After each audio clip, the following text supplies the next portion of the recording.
wabarakatuh. Bismillah, alhamdulillah, wassalatu wassalamu ala rasulillah, la hawla wa la quwwata illa billah, amma ba'd. Para bapak, para ibu, jamaah salat isya yang dimuliakan oleh Allah Subhanahu wa taala. Kita lanjutkan pengajian kitab Mawaqil Ubudiyah, yang mana kemarin kita sudah sampai pada halaman 3. Pada halaman 3 kita mulai dengan membacakan surat Al-Fatihah. Kita haturkan pada junjungan kita Nabi Muhammad SAW.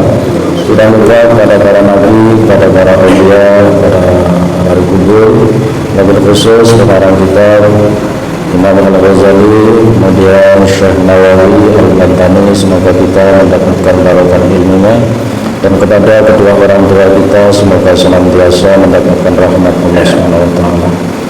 Seluruh keluarga kita senantiasa dijaga, dilindungi oleh Allah, senantiasa dalam kebaikan dan ketakwaan pada Allah Subhanahu wa taala. Ala niyatina wa ala niyatikum wasyarana. Al-Fatihah. A'udzu billahi minasyaitonir rajim. Bismillahirrahmanirrahim. Alhamdulillahi rabbil alamin. Ar-Rahmanir Rahim. Maliki yaumiddin. Iyyaka na'budu wa iyyaka nasta'in. Ihdinas siratal mustaqim. Shiratal ladzina an'amta 'alaihim ghairil maghdubi 'alaihim waladdallin. Amin. Baik, Bapak dan Ibu kaum muslimin dan muslimat rahimakumullah. Kemarin kita sampai kepada tentang pembacaan sholawat salam kepada junjungan kita Nabi Muhammad SAW, dan beberapa sifat-sifat yang mulia, sifat-sifat yang agung bagi baginda Nabi Muhammad SAW. Di antaranya kemarin disebutkan dalam sebuah bait lam yahtalim. Kita ulangi lagi syairnya. Lam yahtalim qattu taha mutlaqan abadan wa ma tafa'aba aslan fi mata zamani minhu tawaddu falam tahrab wa la raqa'at zubadatun abadan fi jismi hasan bi khalfihi ka'amani ru'yatun sabatat wa la yura'if dawlin minhu fi alami wa qalbuhu lam yanam al-'ayn qad na'asat wa la yaratu lahu fi syamsi fatani takfar qad 'alata qawman ila jalasu 'inda al-wilayati bisyuf yadari muhtatani hadhil khasaisu fa'fadha takun amina min syarri ma wa surrati wa min hamim. Lam yahtalim, tidak pernah mimpi keluar mani, tidak pernah mimpi keluar sperma, qattu sama sekali. Siapa yang tidak pernah mimpi keluar sperma sama sekali? Toha yaitu Nabi Muhammad SAW, yang mempunyai gelar atau julukan Toha. Mutlakon secara mutlak itu maksudnya baik beliau masih muda ataupun sudah bersuami istri, baik siang ataupun malam, itu tidak pernah sama sekali. Abadan, selamanya.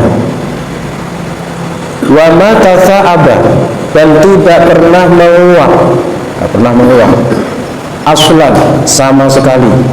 fi madaz zamani, di dalam sepanjang masa. Itu termasuk sifat-sifat Nabi Muhammad Shallallahu Alaihi Wasallam. Tak pernah mimpi keluar mani, tidak pernah menguap sama sekali. Itu bukan manusia biasa. Karena kalau manusia biasa itu ya mimpi, pasti mimpi. Apalagi di dalam ilmu fikih malah termasuk salah satu tanda balik. Malah termasuk salah satu tanda balik itu mimpi keluar mani. Nah, Nabi Muhammad Shallallahu Alaihi Wasallam tidak pernah mimpi seperti itu. Artinya karena mimpi terkadang gangguan dari setan, diganggu setan.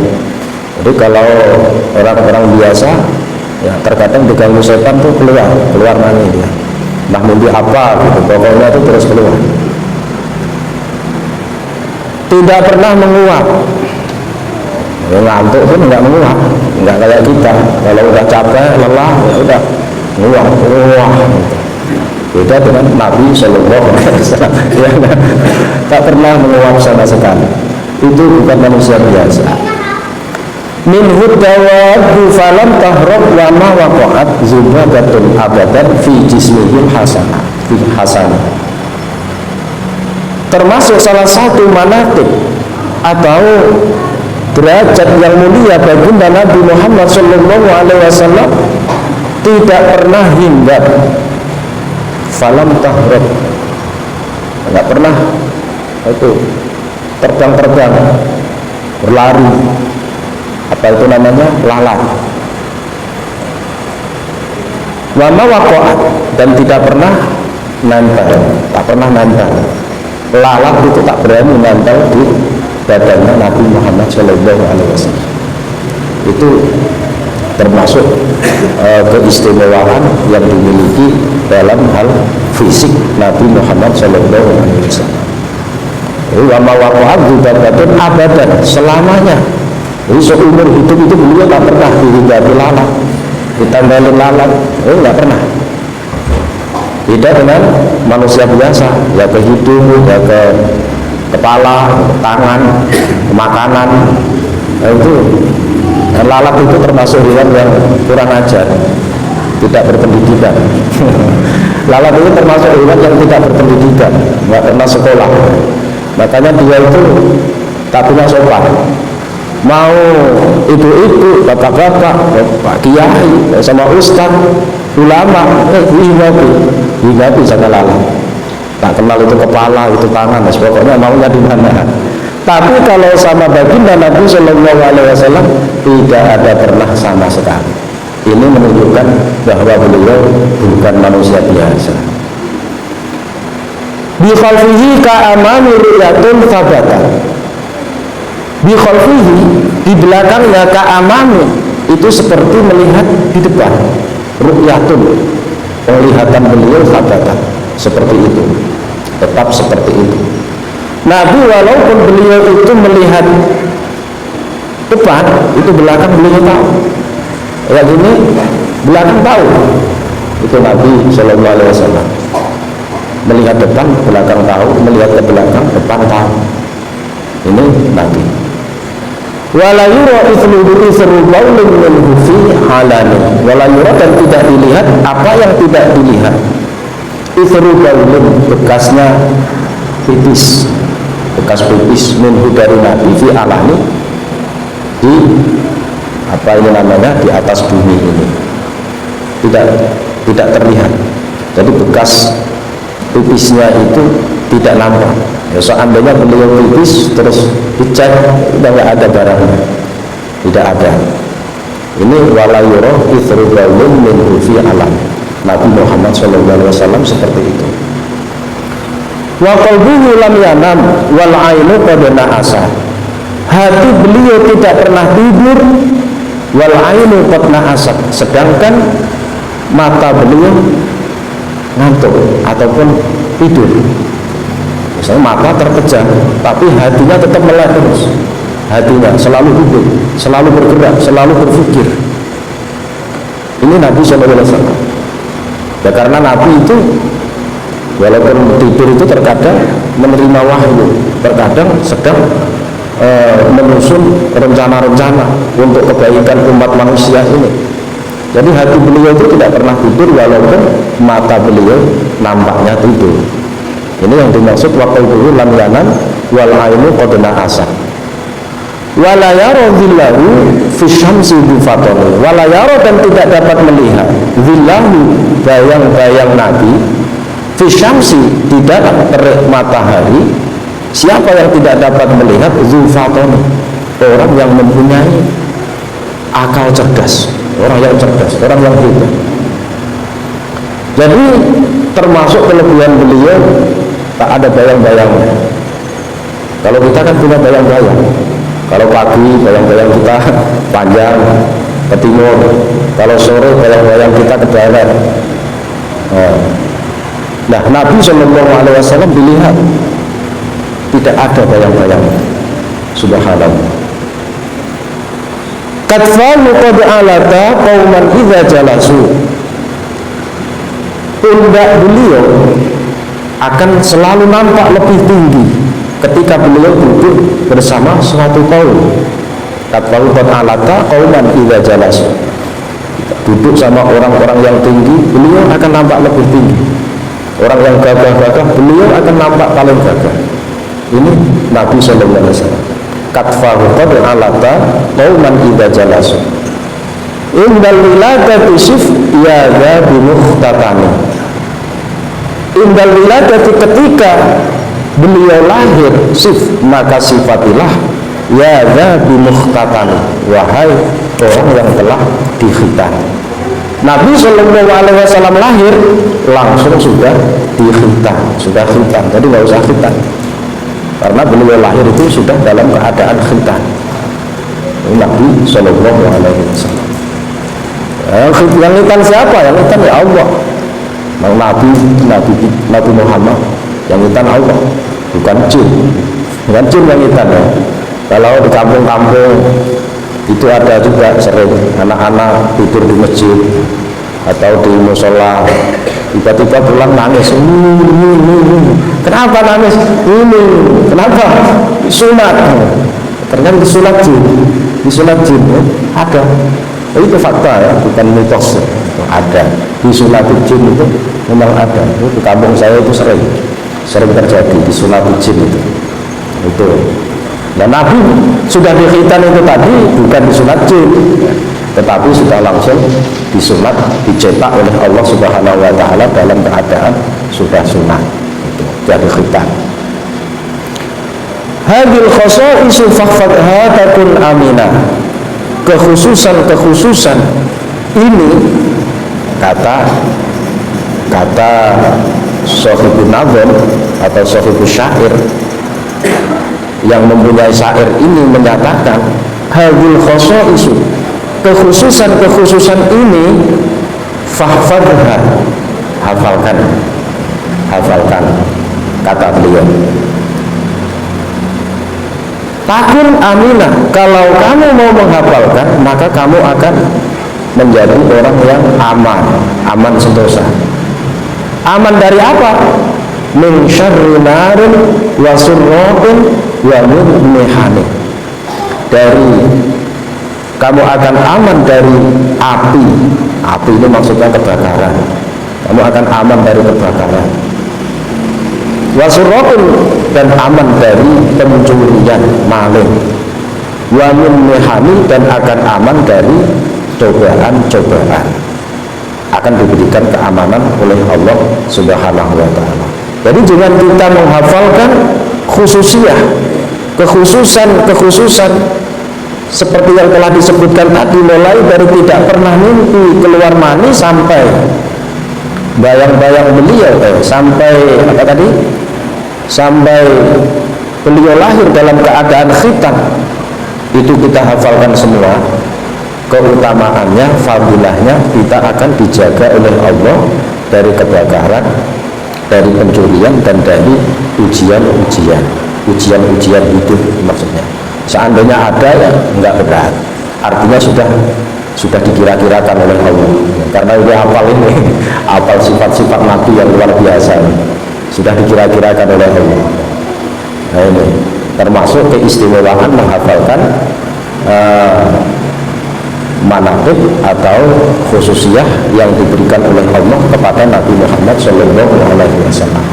Artinya khususiyah itu kekhususan, khusus yang seperti itu hanya Nabi.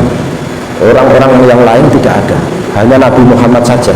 Nabi-nabi yang lain juga biasa, Nabi Muhammad saja yang luar biasa seperti itu. Nah itu kita hafal nanti untuk kita memulai pengajian. Tapi kan dituliskan dulu, nanti dibagikan dulu biar bisa baca sama-sama. Insya Allah Jumat yang akan datang ini sudah bisa kita bagi syair ini. Nah, syair ini pun waktu kami di pesantren juga digunakan untuk ujian menjelang sholat. Mau menghadapi waktu sholat itu baca ini. Dulu dibaca habis sholat menjelang sholat maghrib. Habis sholat maghrib, habis azan maghrib, terus bacaannya ini.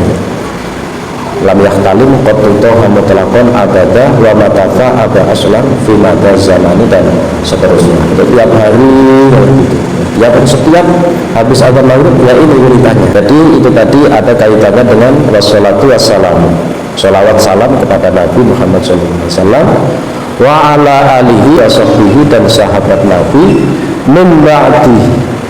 min ba'dihi setelah Nabi Sallallahu Alaihi Wasallam amma ba'du. Itu baru amma ba'du kitabnya, baru amma ba'du. Jadi wa ala alihi wa sahbihi, sholawat salam kepada Nabi, kepada keluarga Nabi dan kepada para sahabat Nabi. Min ba'dihi setelah Nabi Sallallahu Alaihi Wasallam amma ba'du, adapun setelah yang disebutkan. Jadi yang pertama di dalam kitab Imam Al-Ghazali Bidayatul Hidayah ini, yang pertama membahas masalah tolabul ilmi, masalah adab atau tata kerama mencari ilmu. Amma ba'du fa'lam, ketahuilah ayyuhal haris, wahai orang yang bersungguh-sungguh, ay al-mujtahidu ala qutibasil ilmi, untuk selalu mencari ilmu, ay istifadatahu, yakni mencari faedahnya ilmu, minal mu'allimi, dari seorang guru, wa fi nuskhatin, dan di dalam suatu tulisan yang lain, mungkin cetakan kitab yang lain, sama-sama kitab Hidayatul Hidayah, tapi mungkin cetakan negara yang lainnya atau cetakan daerah yang lain, seperti kalau Al-Hidayah itu cetakan Semarang, kalau Toha Putra itu cetakan Surabaya, cetakan Beirut, cetakan Beirut, ada cetakan Mekah, cetakan Arab Saudi. Nah, ini kan ada perbedaan sedikit. Di sini dikatakan wa fi nuskhatin, di dalam suatu tulisan yang lain, iqtinasul ilmi, maknanya sama, yaitu memperoleh ilmu, mencari ilmu. Binuni thumassor, dengan nun dan sor. Jadi bukan iqtibasul ilmi, tetapi iqtinasul ilmi di dalam catatan cetakan kitab yang lainnya. Ai istiyaduhu, yakni berburu ilmu, berburu ilmu. Fahina izin, maka saat ini syabbaha al-ilma bisoidi, Imam Al-Ghazali menyerupakan ilmu dengan barang buruan, bisoidi, menyerupakan ilmu dengan hewan buruan. Fi kauni kullin, di dalam keberadaan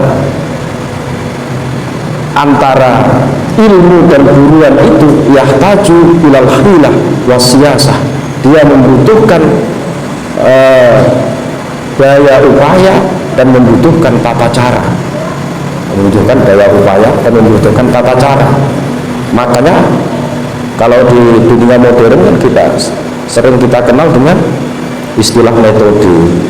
Metodenya bagaimana supaya murid-murid kita ini paham dengan ilmu yang kita sampaikan, dengan pelajaran yang kita sampaikan. Selalu mencari metode, kurikulum yang selalu terus diperbarui. Itu dalam rangka apa? Dalam rangka supaya para thalibul ilmi ini bisa mendapatkan ilmu. Nah, tata cara,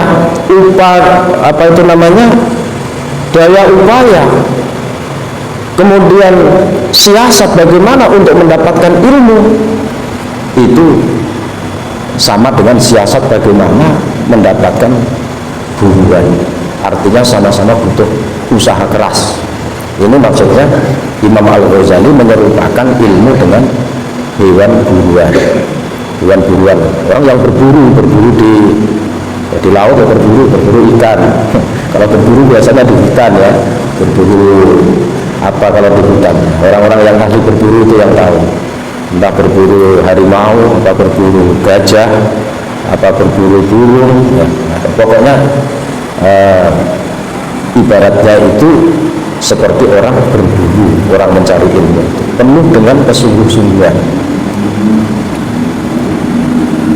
Al-mudhiru min nafsihi, jadi kesungguh-sungguhan untuk mendapatkan ilmu yang nampak di dalam diri seseorang.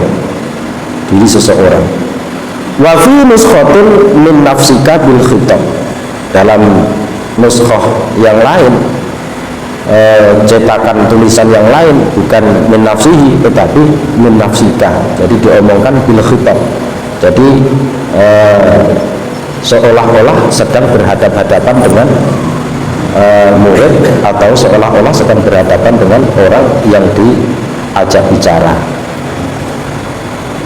Sidqur raghbati, melahirkan di dalam dirinya sidqur raghbati,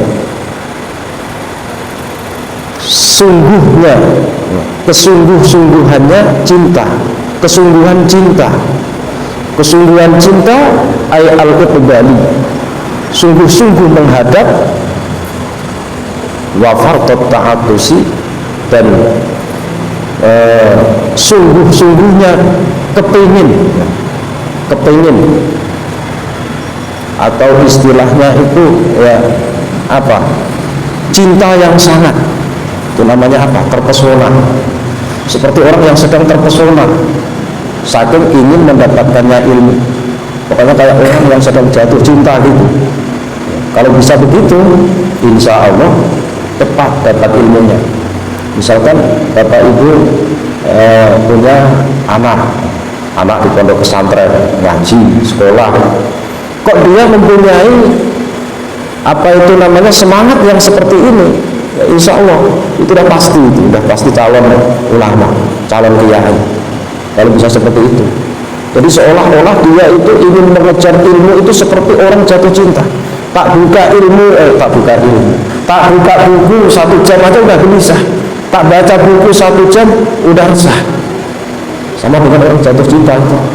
Tak jumpa sehari kayak tak jumpa setahun, udah pingsan. Kayak orang jatuh cinta. Nah, orang mencari ilmu juga sama, seperti itu.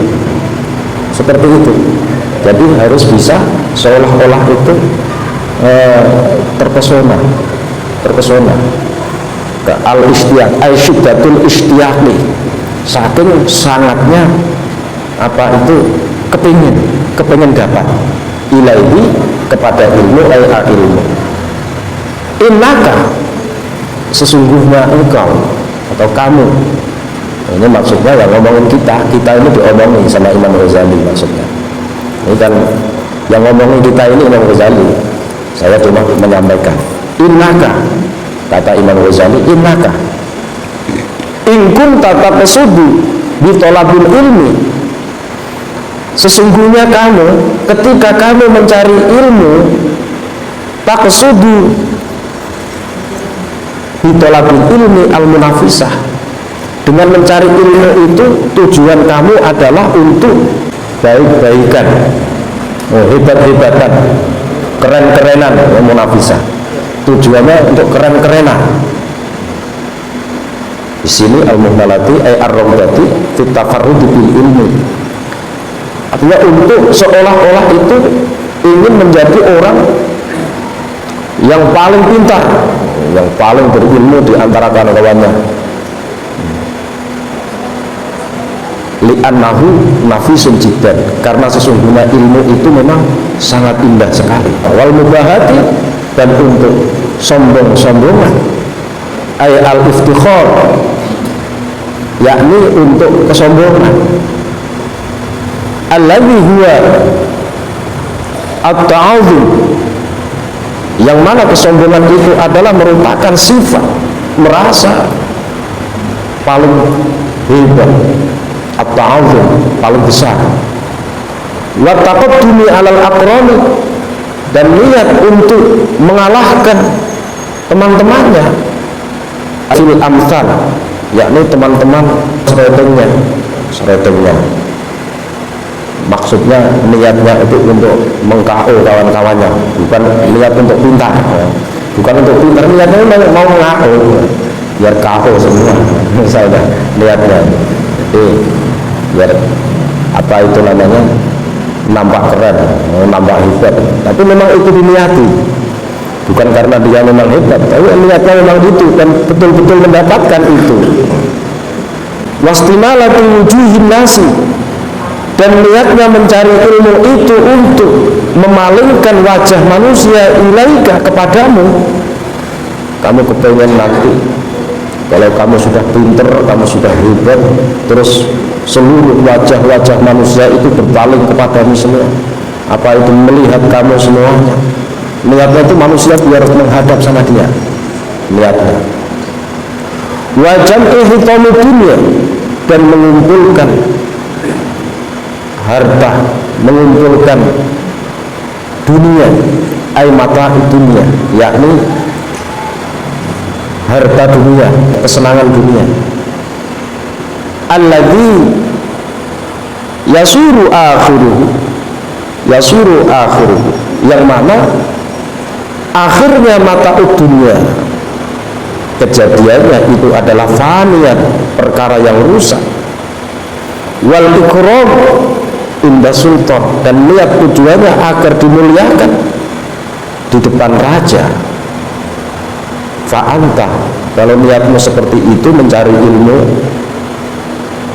fa'anta, maka kamu sa'in, sedang berjalan, ay mutasarrifin, yakni sedang mentasarufkan dirimu, memperlakukan dirimu fi hadami dinika, di dalam merobohkan agamamu. Wa ihlaki nafsika, dan kamu sedang berjalan merusakkan dirimu, kata Imam Ghazali. Kalau niat kita belajar kok seperti itu, oh berarti kamu sedang berusaha merobohkan agamamu, kamu sedang berusaha menghancurkan dirimu. Kalau niatmu seperti itu, bi'qbalika ala ghadabillahi ta'ala, dengan kamu akan menghadapi murka Allah subhanahu wa ta'ala. Wa bai'i akhiratika, dan kamu jual agamamu, hidunyaka, dengan duniamu. Fasofaqatuka, maka akad. Nah, di sini apa? Fasofaqatuka dimaknani ay aqduka, maka akad atau perjanjian yang kamu lakukan seperti itu, fi dzalikal bai'i, di dalam perdagangan seperti itu, khosiratun, itu akan rugi, ya rugi kamu kalau niatmu belajar seperti itu, kamu akan rugi. Aina qisatun, yakni berkurang, li'anna dunya, karena sesungguhnya dunia, fi muqabalati thawabil akhirati, dalam membandingi pahala akhirat, la syai'a, itu tidak ada apa-apanya. Dunia, pahala apa itu namanya, mata dunia, kesenangan dunia, untuk membandingi pahala akhirat itu tidak seberapa, nggak seberapa dunia. Jadi kamu akan rugi besar kalau niatnya seperti itu. Ya, bapak-bapak ibu-ibu kan udah nggak belajar. Itu kan ngomongin anak-anak pelajar. Ya maksudnya bapak-bapak ibu-ibu yang punya murid ya dinasehati kayak gitu maksudnya. Yang punya anak dinasehati kayak gitu. Tapi harus yang benar nasihatnya. Nanti kalau tidak benar malah putus asa dia. Malah putus asa dikira apa itu kita tidak boleh pandai, kita tidak boleh hebat. Jadi kebalik pemahamannya. Bukan tidak boleh pandai, bukan tidak boleh hebat, bukan tidak boleh apa itu kealimannya mengalahkan orang lain, bukan tidak boleh begitu. Yang tidak boleh itu niatmu untuk mengalahkan orang. Kalau tiba-tiba kamu memang pandai dan sehingga ilmumu itu mampu mengalahkan orang lain, ya tidak masalah. Yang tidak boleh itu niat mengalahkan orang, niat apa itu namanya mengkao itu tadi, mengkao kawan-kawannya, mengkerdilkan kawan-kawannya, meremehkan temannya, itu yang tidak boleh. Kemudian niatnya itu ya sudah jauh-jauh dan niat supaya dilirik nanti jadi pejabat misalnya, jadi pejabat pemerintah nanti, itu sudah mulai ada niat yang kurang lurus menurut Imam Ghazali. Ya, niatnya supaya orang-orang nanti menghadap dia semuanya, kiai-kiai yang sana-sana itu nggak perlu, biar saya semua nanti yang ngisi misalnya. Niatnya sudah seperti itu dan niat salah, niatnya sudah salah kata Imam. Kalau begitu kamu ya kacau balau, kamu nanti jadi orang yang rugi. Itu semuanya itu dunia dibandingkan dengan akhirat itulah syai'ah, nggak ada apa-apanya. Ya memang sebagai orang yang beriman, kalau dunia itu seberapa, berapa lamanya bapak dan ibu? Sangat cepat sekali ya, sangat cepat sekali. Sementara kehidupan akhirat itu adalah abadal abad, selama-lamanya, tidak ada berkesudahan ya, tak selesai khalidina fiha, selama-lama dalam akhirat. Jadi tak ada apa-apa. Makanya kalau sudah salah niatnya ya akan rugi, betul-betul rugi. Wa tijaratuka ba'iratu, dan perdaganganmu menjadi rusak. Wa tijaratuka ay tasarrufuka fihi, yakni tasarrufmu di dalam ilmu itu akan rusak. Ay halikatu, yakni akan rusak. La khairu fiha, tidak ada kebaikan di dalamnya, tidak ada kebaikan di dalamnya. Nah ini dimaknai oleh Syekh Nawawi, ba'iratun itu artinya rusak, nggak ada kebaikan. Wahada kata ba'iratun wa tijaratuka ba'iratun kinayatun, itu adalah suatu kinayah. Kinayah itu apa ya? Julukan, semacam julukan. An adamin naf'i, dari tidak adanya kemanfaatan bidzalikal ilmi, dengan ilmu itu nggak ada manfaatnya sama sekali. Nah, wa muallimuka, dan orang yang mengajarkan ilmu kepadamu, mu'inun laka, itu memberi pertolongan kepadamu ala isyanika, atas kemaksiatanmu. Wa syarikun laka, dan menjadi teman bagi kamu fi khusronika, di dalam kerugianmu. Dikait-kaitkan sama Imam Ghazali, gurunya sekalian, gurumu juga ikut rugi. Guru karena sudah mengajari kamu untuk jadi orang seperti itu, gurumu juga rugi. Wa huwa kaba'i saifin, seperti orang yang menjual pedang, min qati'i tariqin, dari orang yang begal. Kayak seperti orang menjual pedang kepada seorang begal. Udah tahu begal, kalau kamu apa itu tawarin pedang, kamu berarti akan dapat bagian dosa. Nah kalau tidak tahu ya tidak apa-apa. Kalau tidak tahu kalau itu begal, ya seperti yang lain. Jual beras ya sama.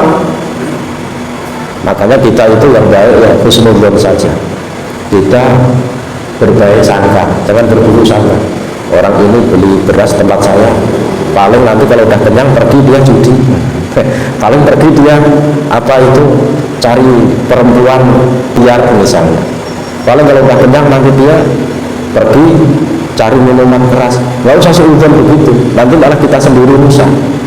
Kita husnudzon saja. Oh, dia beli beras, alhamdulillah, semoga dagangannya berkah, dan orang yang beli beras itu ya, semoga kenyang untuk ibadah, semoga kenyang untuk beribadah. Kita husnudzon saja, jangan kita buruk sangka. Kalau kita buruk sangka, nanti malah di antara salah satu pembeli itu memang benar-benar ada yang seperti itu, kita dapat bagian dosanya. Makanya kita netral, bebas, tidak ada buruk sangka, sehingga kita akan terhindar dari kebagian dosa. Ya semua, yang lain semuanya, bukan hanya seperti orang jual pedang saja. Karena di sini dicontohkan kata Isa itu mengkoti itorik, seperti orang menjual pedang kepada orang yang begal. Min, adapun min di sini bermakna lah, yaitu minnya mempunyai makna lah. Maksudnya mengkoti itoriki kepada seorang begal. Jadi bukan mengkoti itoriki, tidak dimaknai min dari orang yang begal, tapi kepada, maksudnya seperti itu. Beliau mengatakan seperti itu, Bapak dan Ibu, sahabat semuanya yang dimuliakan oleh Allah, karena Imam Al-Ghazali berpegangan kama qala Nabi sallallahu alaihi wasallam, seperti sabda Nabi sallallahu alaihi wasallam, man a'ana ala maksiatin walau bisyatri kalimatin kana syarikan lahu fiha. Ini hadis Nabi. Barang siapa man a'ana, barang siapa menolong ala maksiatin, terhadap kemaksiatan, walau bisyatri kalimatin, walaupun hanya separuh kata, sepotong kata, belum lagi satu kata, sepotong kata, nahwu ukru min ukutul, cuman bilang ukru gitu saja, dari kata ukutul itu sudah menolong dalam kemaksiatan. Mau ngomong bunuh, cuma ngomong bun, baru ngomong bun itu aja, belum lagi bunuh, belum lagi lagi bun, itu sudah dapat bagiannya apa itu dosa orang yang membunuh. Ukutul cuma ngomong ukuk, itu sudah termasuk man a'ana ala maksiatin walau bisyatri kalimatin kana syarikan lahu fiha, karena syarikan lahu fiha. Wa fil hadis, dan tersebut di dalam sebuah hadis, tolabul ilmi faridatun ala kulli muslimin, mencari ilmu itu sangat wajib bagi setiap muslim. Itu tersebut juga di dalam hadis seperti itu. Kemudian wa wad'ul ilmi, menaruh ilmu, meletakkan ilmu inda ghairi ahlihi, kepada orang yang bukan ahlinya, meletakkan ilmu kepada orang yang bukan ahlinya. Kamu qallidil khonaziri al-jawahir wal lu'lu'ah wa dhahab, meletakkan ilmu bukan pada ahlinya, itu seperti orang yang mengkalungkan emas permata di leher khinjir. Khinjir itu apa? Khinjir itu babi. Khinjir itu babi. Ngerti? Ya memang ulama kayak gitu, itu ulama asli, ya, apa itu namanya? Tidak basa-basi, ya, nggak malu, tidak sungkan. Pokoknya diomongkan apa adanya. Meletakkan ilmu bukan kepada ahlinya itu sama dengan mengalungkan emas permata di leher babi. Ya artinya apa? Ya percuma saja, nggak berguna babi, masa dikasih kalung emas permata. Ya. Ini nggak berguna sama sekali ilmu itu. Kemudian anna wadi'al ilmi fi ghairi mawdi'ihi, yakni sesungguhnya orang yang meletakkan ilmu kepada selain tempatnya, zalimun, itu zalim orang itu, orang bukan tempatnya, mengajarkan ilmu yang bukan pada ahlinya, zalim. Fayajibu, maka wajib ayyakunal alim, sebagai orang alim nasihat, itu memberikan nasihat fi jami'il umuri, di dalam semua perkara, yu'amilu kullan nas, yang dapat digunakan untuk bergaul bermuamalah sesama semua manusia, ala hasbi halihi, menurut menurut keadaannya, kat tabibi, itu seperti dokter, yu'aliju kulla maridin, yang mengobati setiap orang yang sakit, bima yunasibu illatahu, dengan obat yang sesuai dengan sakitnya. Seperti itu maksudnya. Jadi kalau bisa menempatkan ilmu pada tempatnya, itu seperti seorang dokter yang mengobati pasiennya sesuai dengan sakitnya. Orang sakit kepala, ya, dikasih obat sakit perut, nggak cocok. Orang sakit perut malah dioperasi kepalanya. misalnya itu nggak cocok belas. Nah, itu namanya menempatkan sesuatu tidak pada tempatnya, itu termasuk zalim. Begitu juga guru, kalau tidak tempatnya jangan dikasih. Orang kelas 1 dikasih pelajaran kelas 6, nah, semaput muridnya semaput, nggak paham Pak, nggak tahu, baru belajar membaca, dikasih pelajaran kelas 6. Nah, itu namanya termasuk zalim guru yang seperti itu. Kalau kita sebagai guru mengobati kebodohan murid-murid kita, kalau dokter mengobati sakit-sakit pasiennya, sama saja. Kemudian waruwiyah, dan diriwayatkan an Ma'ruf al-Qurhi, dari Ma'ruf Qurhi, Imam Ma'ruf Qurhi ini seorang tokoh sufi. Ma'ruf Qurhi, ada yang baca Karhi, ada yang baca Qurhi. Saya senang yang Qurhi. Saya kalau baca ya Qurhi, Karhi nggak mau. Nah, dan termasuk guru-guru saya bacanya juga Qurhi. Saya ikut suka yang Qurhi, Ma'ruf al-Qurhi. Beliau bercerita, annahu qala, beliau berkata, lama mata, ketika wafat, siapa yang wafat? Abu Yusuf Sohibu Abi Hanifah. Siapa itu Abu Yusuf? Beliau adalah temannya Abu Hanifah. Abu Hanifah itu siapa? Abu Hanifah itu Imam Hanafi, nama lainnya itu Abu Hanifah, Imam Hanafi. Siapa tadi? Abu Yusuf, temannya Abu Hanifah. Ketika beliau wafat, lam yakun minan nasi ahadun hadaro janazatahu. Tidak ada orang yang hadir di jenazahnya. Jadi jenazahnya itu sendirian, sepi, paling anak-anaknya, saudara-saudaranya saja yang hadir. Orang-orang, tokoh-tokoh masyarakat dan masyarakat yang lain nggak ada yang hadir di jenazahnya Abu Yusuf tadi. Kenapa kok begitu? Li'annahu kana yadkhulu fi amri sultan. Karena Abu Yusuf itu beliau masuk di dalam urusan kerajaan. Beliau termasuk orang, mungkin salah satu pejabat negara, salah satu pejabat. Orang zaman dulu kalau gitu, apa itu pemahamannya sangat, apa itu namanya, tajam, sangat tajam. Gara-gara beliau itu salah seorang pejabat negara, meninggal dunia, tidak ada yang hadir.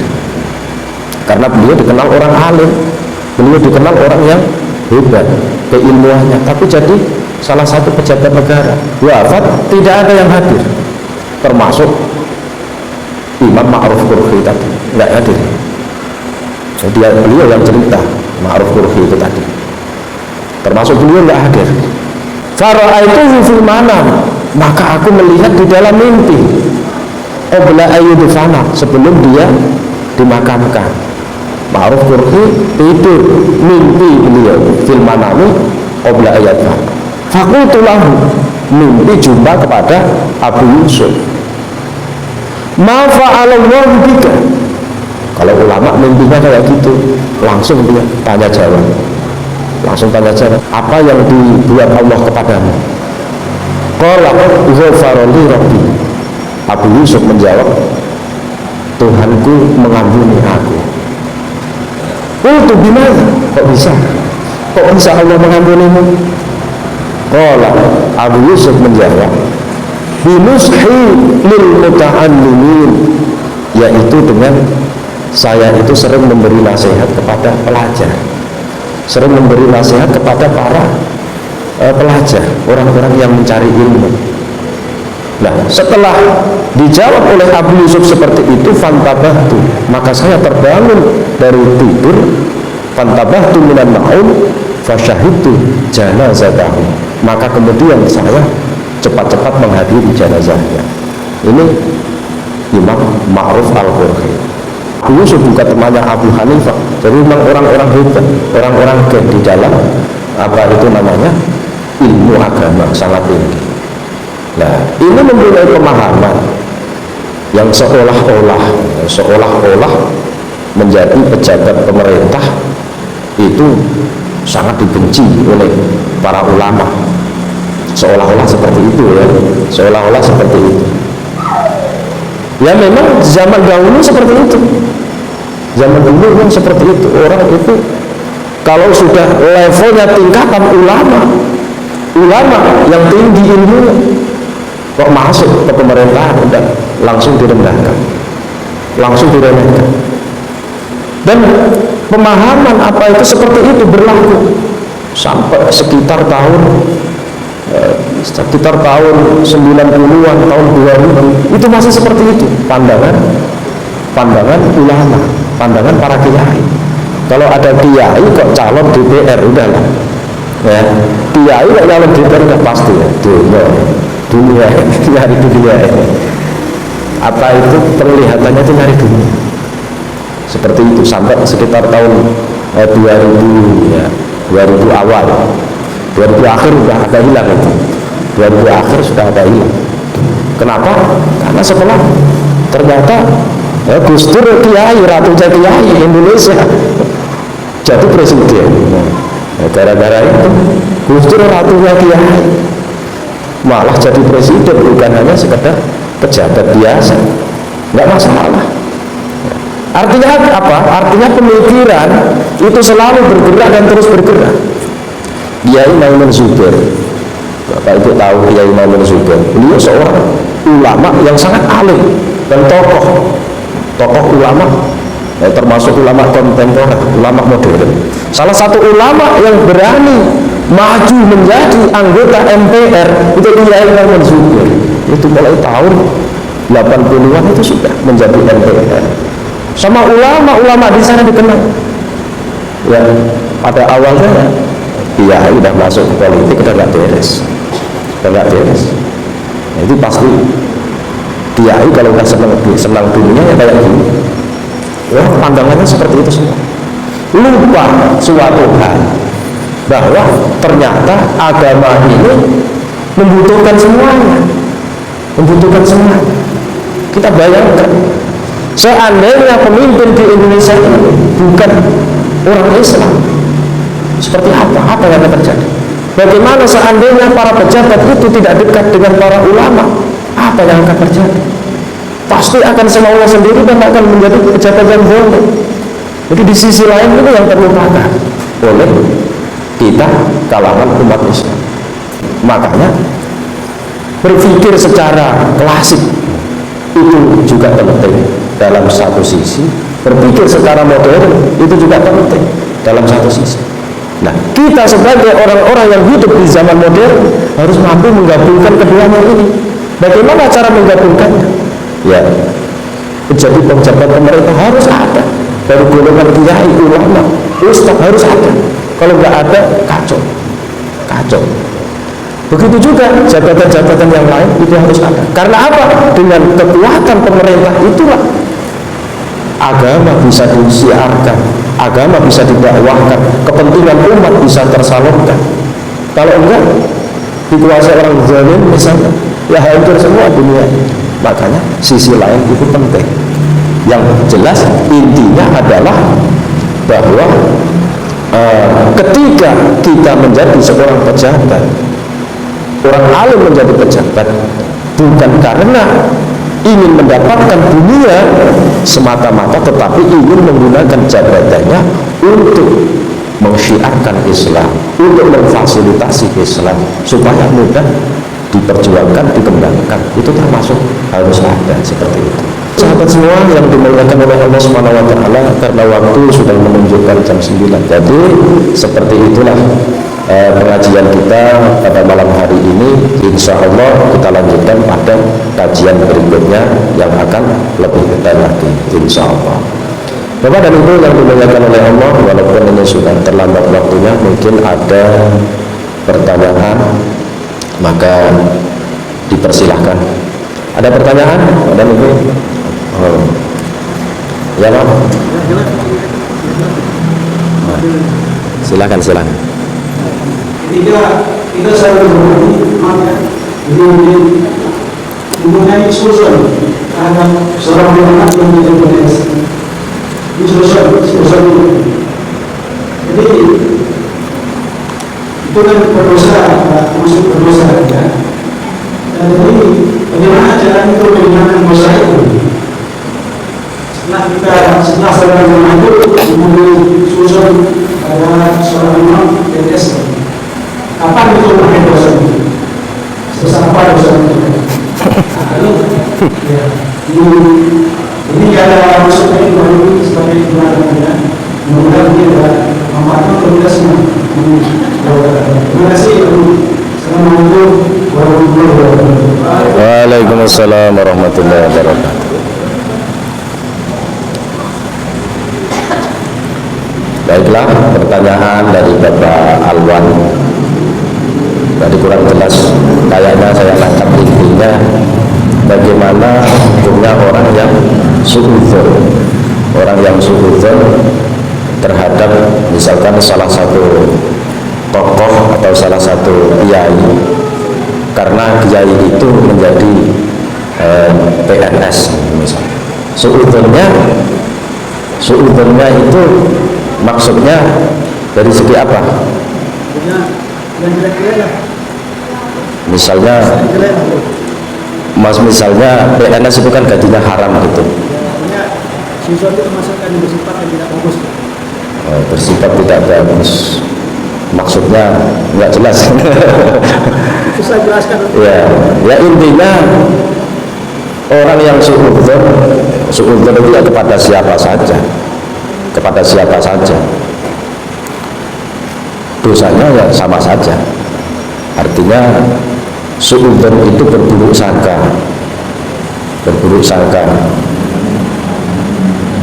Ya ayyuhalladzina amanu jtanibu katsiran minadh dhanni inna ba'dadh dhanni itsm. Hai orang-orang yang beriman, jauhilah buruk sangka, kata Allah. Sesungguhnya sebagian buruk sangka itu ada yang mengandung dosa. Itu tidak boleh kita buruk sangka. Kita sebagai muslim, sesama muslim, kita mengedepankan baik sangka. Kalau buruk sangka tidak boleh. Seandainya kita terjadi buruk sangka, apa dosanya? Ya pokoknya dosanya apa ya nggak tahu. Ya pokoknya dosa. Dan kata Allah, inna ba'dadh dhanni itsmun. Sesungguhnya sebagian dari buruk sangka itu dosa. Makanya jangan suka buruk sangka. Bertabayunlah. Tabayun itu apa? Mencari fakta. Tanyakan. Misalnya, kok bapak begini, kenapa? Alasannya apa? Itu namanya bertabayun, supaya dijelaskan. Kalau kita tiba-tiba suudzon, berbahaya. Itu nanti jadi fitnah. Kalau suudzon lama-lama menjadi fitnah. Nah, fitnah asyaddu minal kotor. Fitnah itu lebih kejam daripada pembunuhan. Fitnah lebih kejam daripada pembunuhan, itu bahaya. Nah, intinya dosanya pokoknya dosa. Kalau disebutkan sebesar apa, sebesar gunung, apa sebesar kapal, apa sebesar kerikil, ya, kita tidak tahu kan.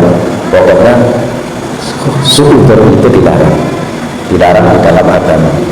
Kalau berprasangka, sekedar berprasangka itu masih boleh, itulah yang tidak dosa. Tapi kalau sudah benar-benar zon, udah pastilah kalau gitu kayak gitu, itu sudah zon. Tapi kalau mungkin iya, mungkin bapak itu begini, bapak itu begini, itu masih kemungkinan. Tapi kalau sudah dia meyakini, prasangka itu apa itu zon, itu sudah yakin, cuma tidak disebarkan. Nah, kalau sudah disebarkan jadi fitnah. Ya intinya berdosa dan sebaiknya bertobat kepada Allah Subhanahu wa Ta'ala. Itu intinya. Ya jawabannya seperti itu Pak. Kalau disuruh menyebutkan dosanya sebesar apa, tidak tahu. Nggak tahu dosanya. Pokoknya ada. Baik, ada lagi? Tidak ada? Sudah habis? Bungkus. Iya. Baiklah, Bapak dan Ibu yang dimuliakan oleh Allah, kita bungkus ya, sama-sama dengan mengucapkan Alhamdulillahirabbil alamin. Semoga pengajian kita malam ini bermanfaat dan membawa barokah kebaikan bagi kita semuanya. Insyaallah, semoga kita senantiasa diberikan panjang umur, kesehatan jasmani dan rohani, dan dapat melanjutkan pengajian kita. Semoga bisa sampai khatam nanti sehingga kita tahu apa semua yang ada di dalam kitab itu. Dan kurang lebihnya mohon maaf yang sebesar-besarnya, dan kami akhiri wabillahi taufiq wal hidayah. Wassalamualaikum warahmatullahi wabarakatuh.